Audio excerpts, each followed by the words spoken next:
Good morning everyone. তো তোমরা যে ছজন আজকে উপস্থিত আছো, ছজন তোমরা কন্টিনিউ ক্লাস করলে, খুব ভালো লাগলো।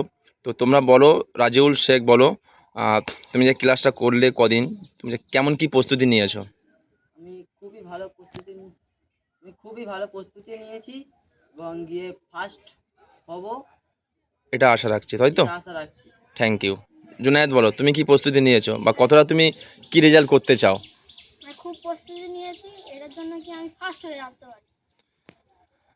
কটা ইভেন্ট কটা আছে? দুটো, কি কি? কাতা আর কুমি। কাতার কমিটি, ঠিক আছে, ভেরি গুড। অলিভিয়া, তুমি বলো, তুমি কি প্রস্তুতি নিয়েছো? আমি অনেক ভালো প্রস্তুতি নিয়েছি, আমি যাতে ওখানে গিয়ে ফার্স্ট হয়ে আসতে পারি। কোন কোন ইভেন্টে খেলতে চাও তুমি?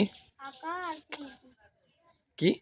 আঁকা আঁকা, কাতা আর আর কমিটি। কুমিতি। হ্যাঁ হ্যাঁ, ভেরি গুড। মেঘ বলো, তুমি কেমন প্রস্তুতি নিয়েছো? খুব ভালো প্রস্তুতি নিয়েছি। কি রেজাল্ট করতে চাও? ফার্স্ট। ফার্স্ট। আচ্ছা, ঈশানুদ্দিন শেখ বলো।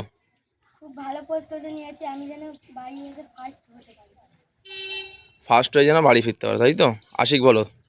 আমি খুব ভালো প্রস্তুতি নিয়েছি যেন একটা ভালো রেজাল্ট করতে পারি, আপনারা দোয়া করবেন। একদম। তো সবাই দোয়া করবেন, আশীর্বাদ করবেন, প্রার্থনা করবেন, এই 6টা বাচ্চা তারা খেলতে যাবে, তাদের যেন ভালো রেজাল্ট করে যেন বাড়িতে ফিরতে পারে এবং বাবা মার মুখ যেন উজ্জ্বল করতে পারে।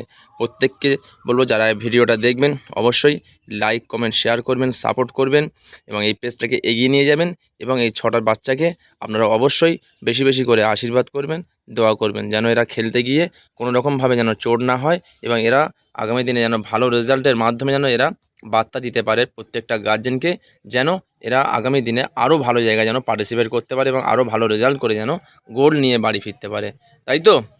তোমরা নিজেরা নিজেদের জন্য একটু হাততালি দাও। Thank you.